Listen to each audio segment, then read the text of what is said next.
আসল বিচার আসলে আল্লাহর কাছে দিয়েছি আমরা। বিচার কখনো এসে করতে পারবে না। যে নিজে গণহত্যা চালায় সে কখন কিভাবে বিচারক হয়?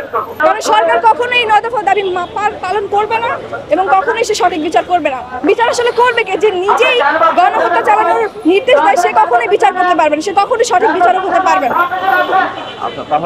সরকারের পদত্যাগ চাই। এই সরকারের পদত্যাগ হলেই আমাদের দেশে যতগুলো আমাদের ভাই বোন মারা গিয়েছে, ছাত্রছাত্রী এবং এখনো আমাদের শিক্ষকদের আটকে রাখা হয়েছে, তারপরে সাধারণ জনগণ যারা মারা গিয়েছে সবার আসল বিচার হবে এটাই, যে সরকার পদত্যাগ হবে।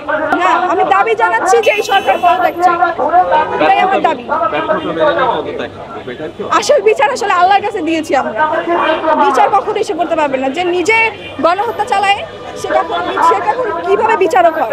সে কোনো বিচারক না।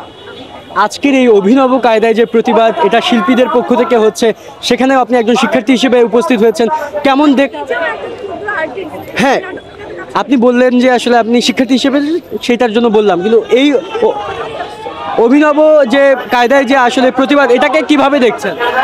অভিনব কায়দায় যে প্রতিবাদ, এটাকে কিভাবে দেখছেন?